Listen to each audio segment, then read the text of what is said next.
This is where I live. I'm a housewife. My name is Ellen Jones.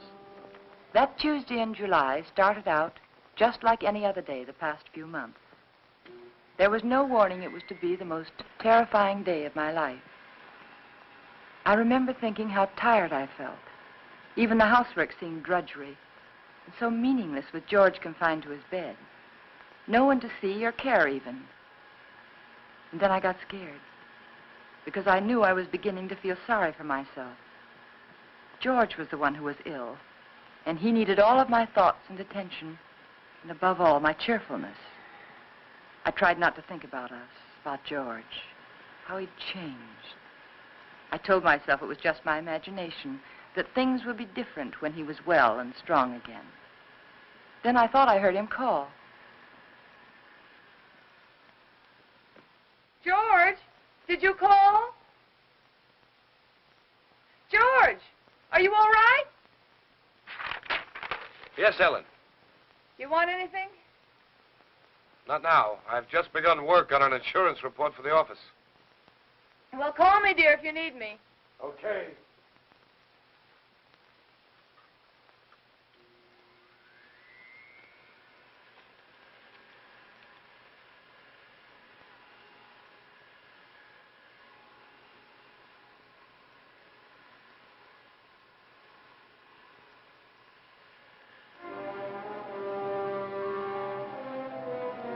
Somehow I had an odd feeling.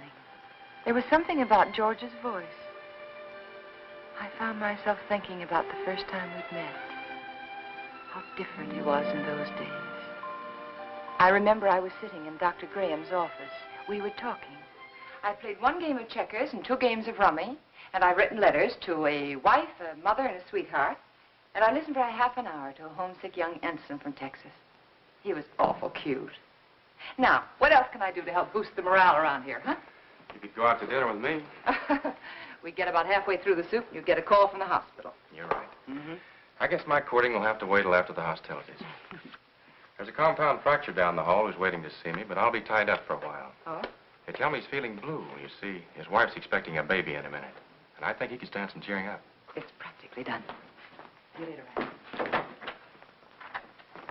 Oh, I'm sorry. They told me I could find Dr. Grahame in here. You ought to be along any minute. Why don't you come on in? Sure, thank you. Are you a patient here, sir? In a naval hospital? No. I'm just a friend of the doc's. Flew in last night with the ferry command. The only thing wrong with me is a double-barrel hangover. Too bad. Dr. Grahame will be detained, so I'm taking you for an airing. And maybe he doesn't want to go for an airing. He doesn't. There's nothing a woman likes better than shoving a man around.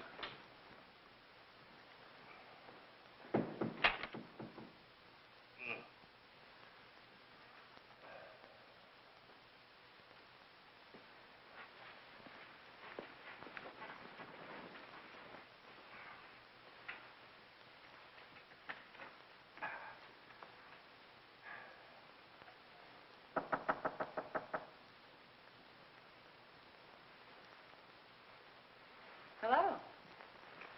Hey. Who are you? I'm Ellen Brown. Doesn't suit you at all. It's much too plain. Oh, I'm sorry. I'd tell my parents about it, but they're still back in Kansas City. Now, what can I do for you, young man? I can think of a lot of things. Oh? Well, shall we begin with a game of cards? Mm-mm. Well, I could read the newspaper to you. I could write a letter for you. I know. I know. I'll sit right here and you can tell me all about that wonderful baby you're expecting. Hmm? The baby you're expecting. Does Ripley know about this? I beg your pardon? Skip it. Which is your bad leg? Well, neither one of them's working very well today. Oh, my head. Is your head bothering you? Terribly. Both of them. Would you like me to rub it for you? You couldn't think of anything nicer. Good. There. Now relax. Oh, close your eyes.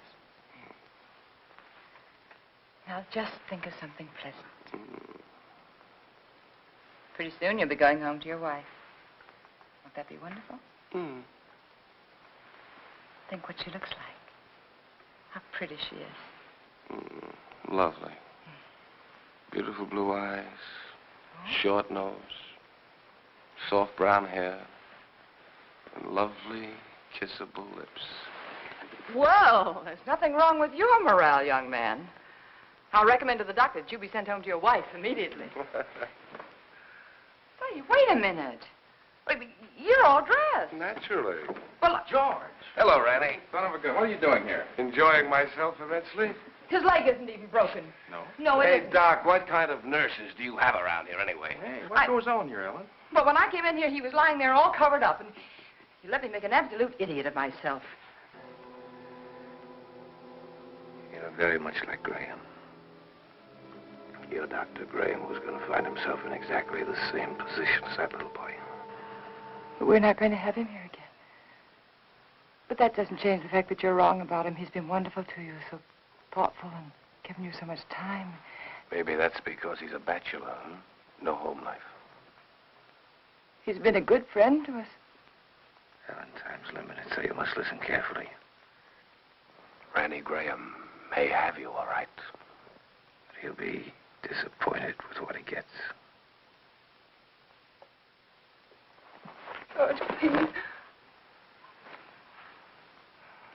George, I can't let you talk this way anymore. I'll fill this up.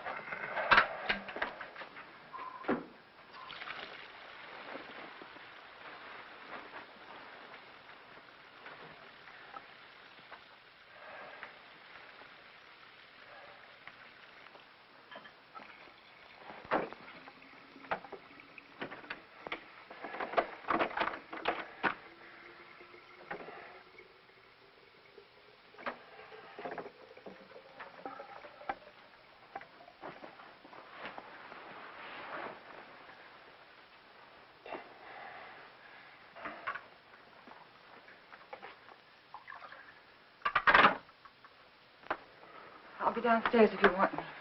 You'd better wait, Ellen. I've written the district attorney asking him to make a complete investigation if anything happens to me today before he can get help to me. Why do you torture yourself like this? Why do you imagine things that don't exist? A letter exists. It proves you're trying to kill me. But I'm not. I'm not. If I can't help you, George, then I'm going to get someone else in who can. It's not me that needs help now, Ellen. You gave that letter to the postman yourself just a while ago. Yes? Yes, I gave him the letter, the one that you wrote about insurance policies. I knew you wouldn't recognize a district attorney's name if you saw it. Nobody ever does. Isn't that strange? Everybody knows there's a district attorney, but nobody ever knows his name. We are going to get someone else in, another doctor, because this is all in your mind. My mind is fine. Just to reassure you on that point, let me tell you that letter was about insurance. I told the district attorney how much insurance we had on each other's lives. And if either one of us died, the other would do very nicely for the rest of his life, or her life very comfortably indeed. Oh. I also told him how you and Dr. Grahame, how you were working together to aggravate my condition so it wouldn't look like murder. George! I also told him how you were gradually giving me overdoses of the heart medicine. But that isn't true. Anyone would know that isn't true. Would they?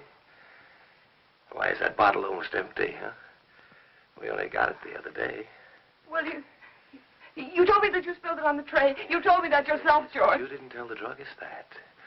Oh, Mr. Phillips will make an excellent witness against you, Ellen. He'll be the first if anything happens to me. And let me tell you, there'll be others. The letter takes care of everything. The druggist, the medicine, the doctor, he's in it too. Oh, you've implicated your old friend Graham, you know. Nothing's going to happen to you. I don't know whether you're doing this to frighten me or not, but I'm going downstairs and get that letter back from that postman. You're not going anyplace anymore, Ellen. Because I'm going to kill you. Yeah, I decided that definitely this morning.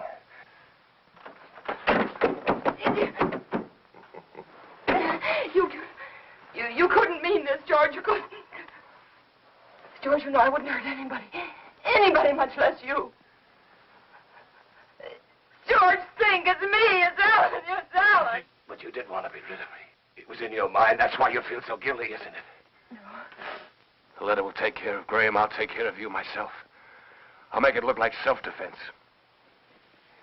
Please don't. There are just too many things against you, Ellen. You used to say that you were lonesome until you met me. George. George, you love me. I loved you, George. And since I've been sick, since he's been coming to the house, you've hated the sight of me. No, I haven't.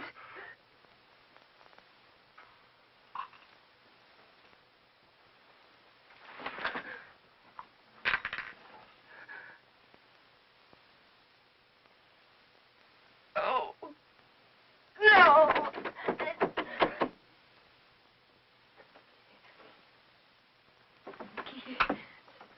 Keith.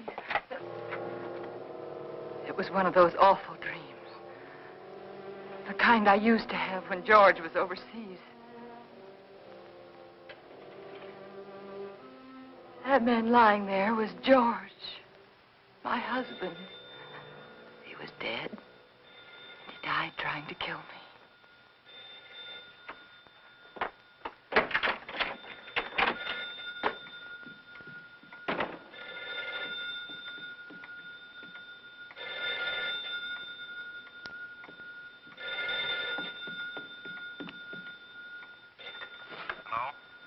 Hello? Hello? Yes? Mrs. Jones? Yes, who is it? Mr. Phillips down at the drugstore. What is it that you want, Mr. Phillips? Why, it's about that heart medicine you want refilled. Yes? Can't refill it without another prescription. I see. We'll just let it go. Let it go. That is, until I talk with Dr. Grahame. Oh. By the way, Mrs. Jones, according to my records, you got that prescription filled just the other day. But my husband knocked that bottle over on the tray and spilled it. Oh? You didn't tell me that when you called before. But that's what happened. I promise you that's what happened, Mr. Phillips. All right, Mrs. Jones. You don't have to promise anything. I didn't tell you before because I didn't think it was necessary. Well, it wasn't. Look here, Mrs. Jones, I didn't... George said that Mr. Phillips would be a witness against me. I just thought it was such A witness. You got that prescription filled. I'd warn you, that's all. Yes. I'll see that you get another prescription. Yes, you just get in touch with Dr. Grahame. Oh, why didn't I tell him about George?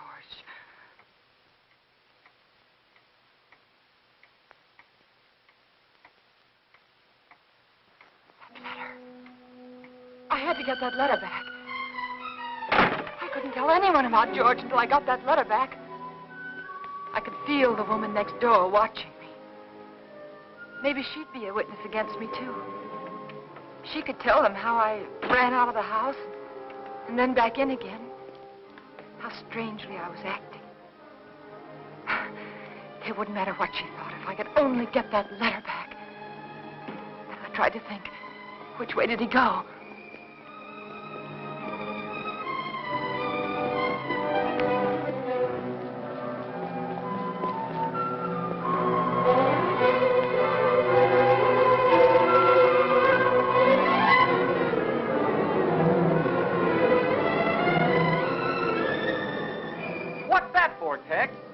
Who knows? The heap needs everything we can put in it. Yeah, but what'll it do? Who cares? Pardon me. Can you tell me, did the postman go by here yet? The postman? Yeah. Yeah, old Oddball plowed his way through here a little while ago. Oh, which way did he go, do you know? That away. Oh, thanks. Yeah, up that way towards Merritt Street, you know. Yeah, I know.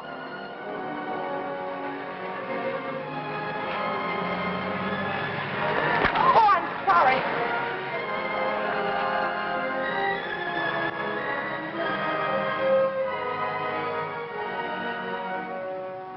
That's right. You know, every time I go home at night, I always tell my wife, Laura, if it wasn't for that pension plan of you, I just never get up. I just drop. Remember now, you could call me anytime you need me, even if you just think you need me. Oh, thanks. I don't know what I'd do sometimes if I didn't remember that. Goodbye. Goodbye. You're doing fine. Thanks.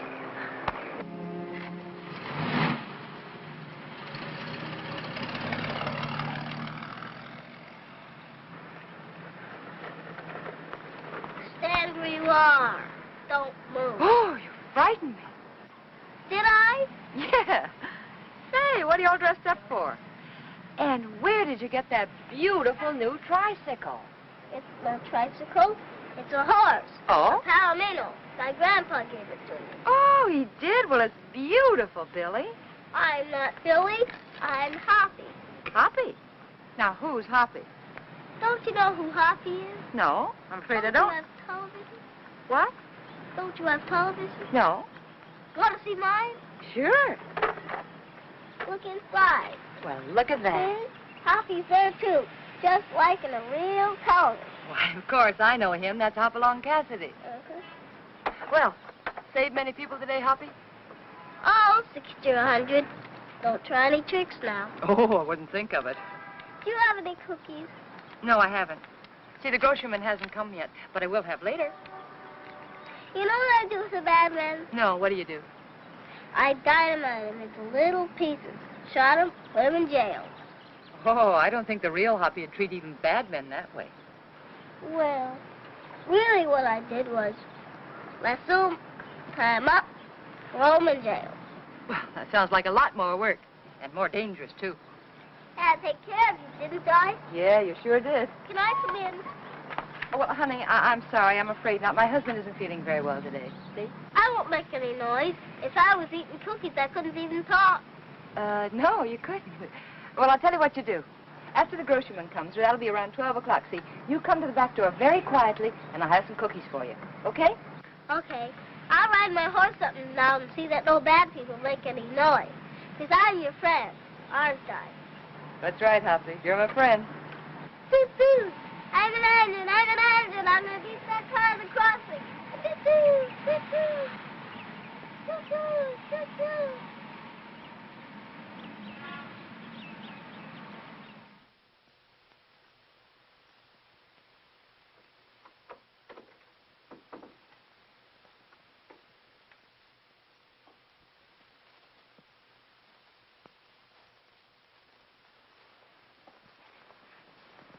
Well, George, you weren't out of bed just now, were you?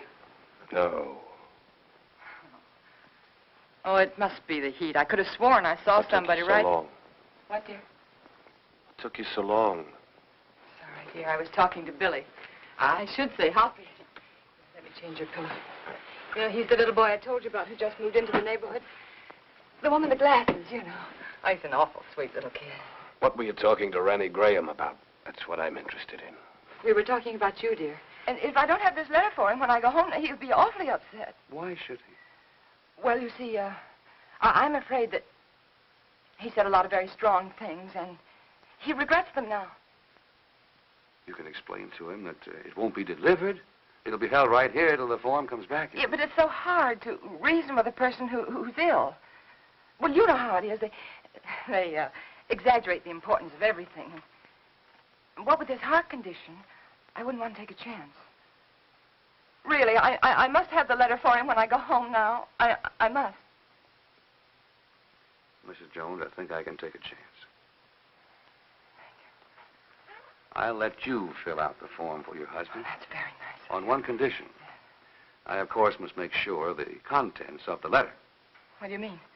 It'll be strictly confidential, but of course the letter must be opened and read. Open the letter? Yes, to make sure that it is the letter to the district attorney, as you say. No, you can't. I beg your pardon. I won't have anyone prying into my husband's mail. Prying? I want that letter back, do you understand? Unopened. Mrs. Jones, I was about to tell you, if you'd let me finish, that I would call your husband for you. Explain the situation reasonably and ask his permission for you to open the letter, not me. I'm sorry. I'm very sorry. I didn't mean to say that. But you don't seem to understand. No, I don't understand, Mrs. Jones. And I have no alternative but to send the letter on through the distributing room. Good day.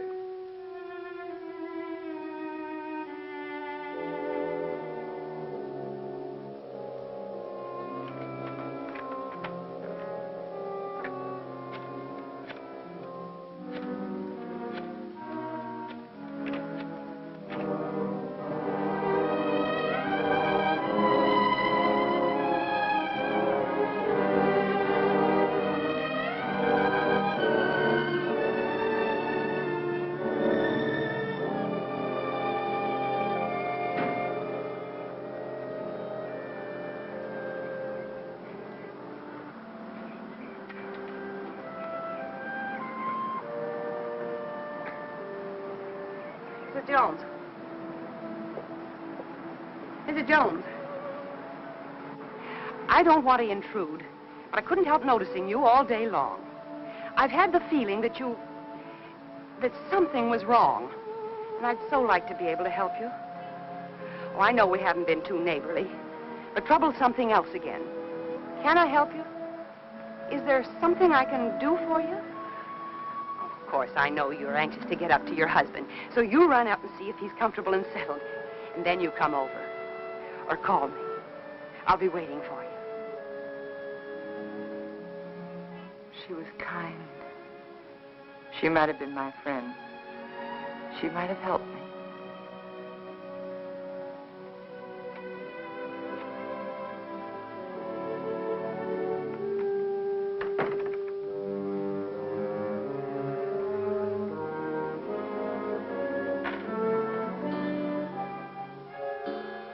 And then I remembered Rand. He said he was going to stop in again to see George. I couldn't let him do that. He mustn't come here again. Ever.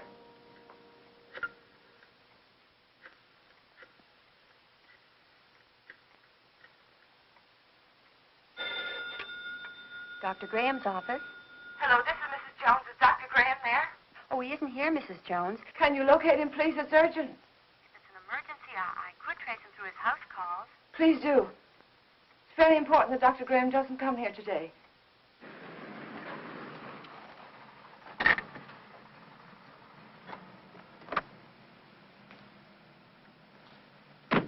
Now, I hope you understand. Of course. I'll do my best. Goodbye. Bye.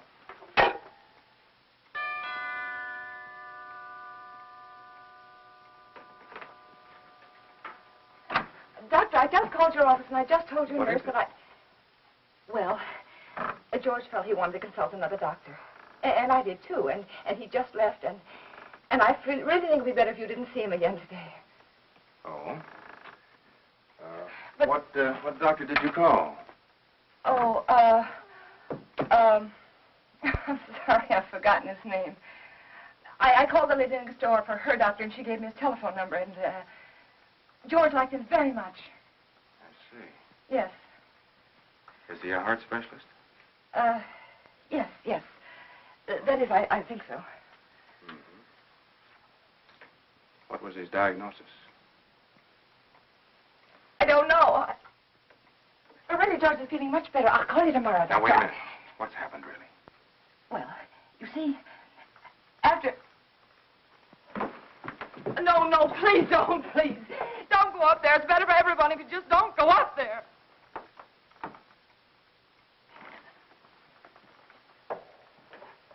Helen. It... Is he dead? Yes.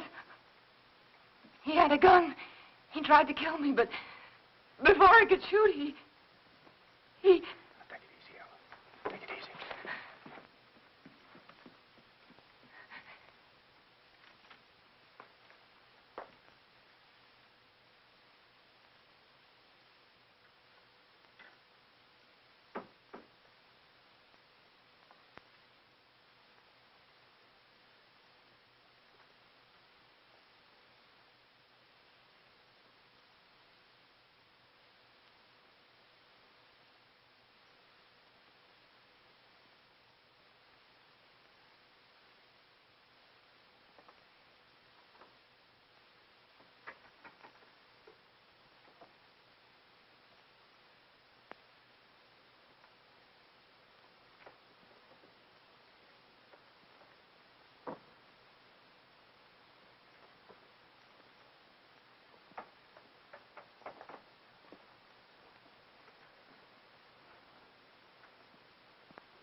And so I took the gun out of his hand, and I hid it.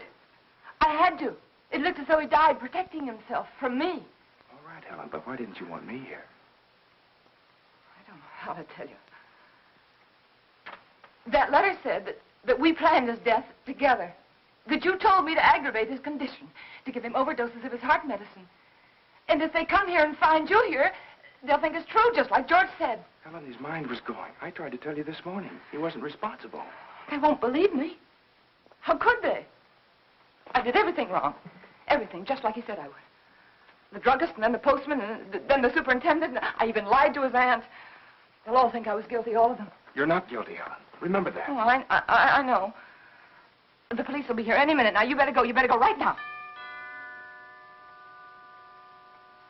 Helen, where are you going? I don't know. There's no sense in running away now. Go at the door. Helen. Go at the door.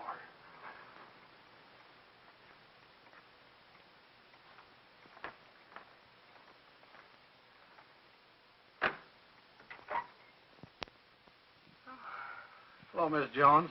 I got a letter for you this afternoon. I didn't put it in the slot because, well, I guess I should feel kind of funny coming here like this after what happened between you and me this noon. But it's all right. I understand. Here's the letter you gave me to mail this morning. What? Surprised I didn't realize it at first, a thick letter like that and only one stamp. Those public officials like the district attorney won't accept postage due mail, you know. Insufficient postage? Yeah, the other end just won't pay the postage in these cases, and we have to return them to the senders. How do you like that? Not enough postage, and we have to deliver them twice. Yes. Crazy business. You know, some folks might think I'm stingy. I know these extra stamps cost only just a few cents, but yes, I understand. If I multiply you by everybody else. Yes, I understand. And thanks again for the letter, Mr. Carson. Oh, that's all right. Goodbye. And thanks again, Mr. Carson, for bringing the... Welcome.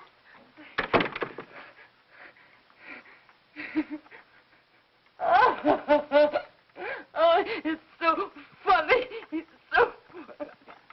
Go ahead. It'll do you good.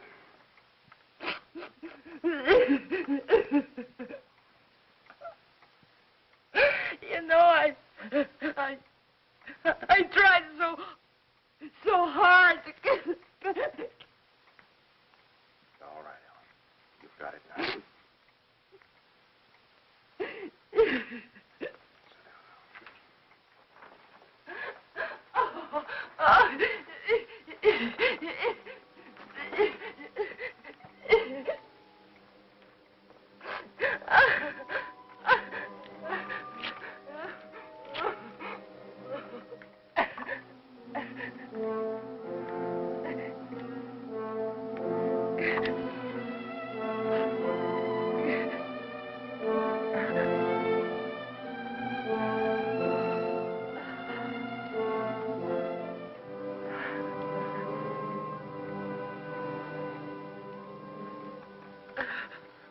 And then I knew what people meant when they said their heart was broken.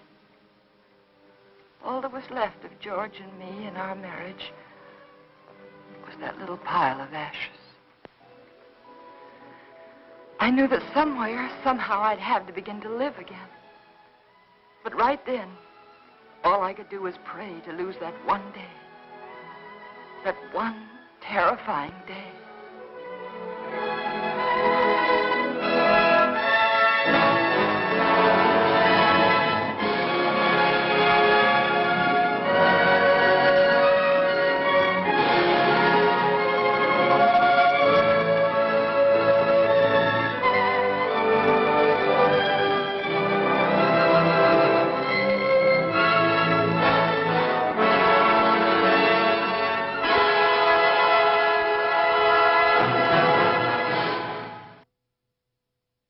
Homesick young ensign from Texas.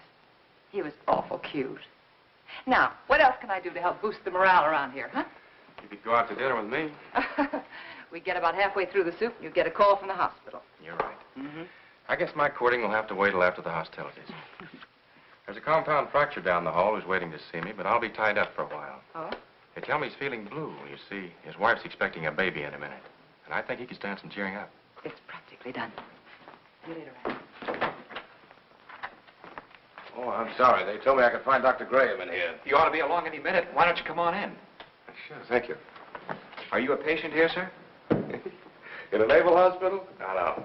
I'm just a friend of the doc's. Flew in last night with the ferry command. The only thing wrong with me is a double-barrel hangover. Too bad. Dr. Grahame will be detained, so I'm taking you for an airing. And maybe he doesn't want to go for an airing. He doesn't. There's nothing a woman likes better than shoving a man around.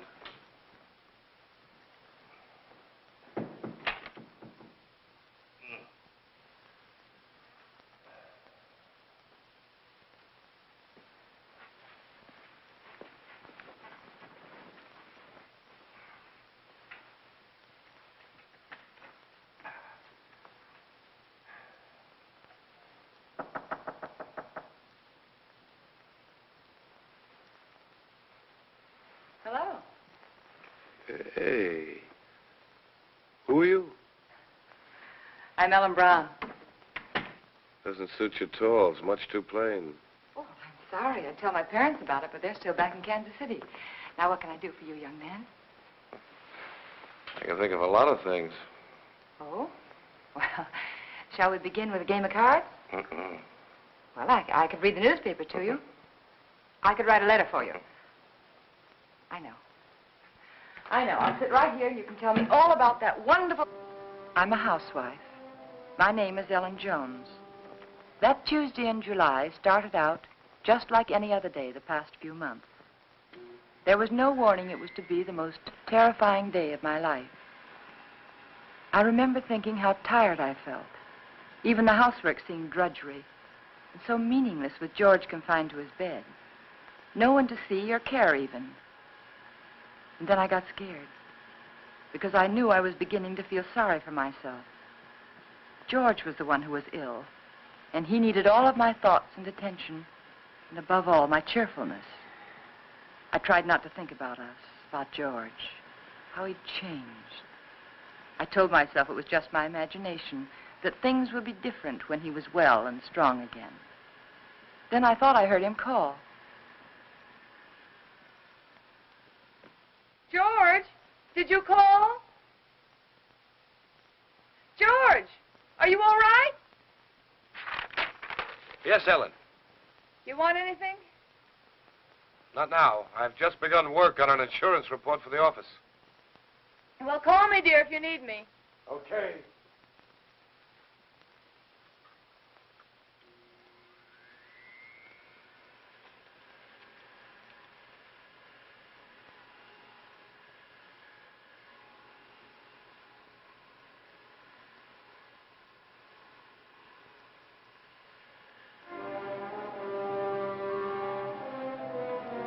Somehow I had an odd feeling. There was something about George's voice. I found myself thinking about the first time we'd met. How different he was in those days. I remember I was sitting in Dr. Graham's office. We were talking. I played one game of checkers and 2 games of rummy, and I'd written letters to a wife, a mother, and a sweetheart, and I listened for a half an hour to...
This is where I live.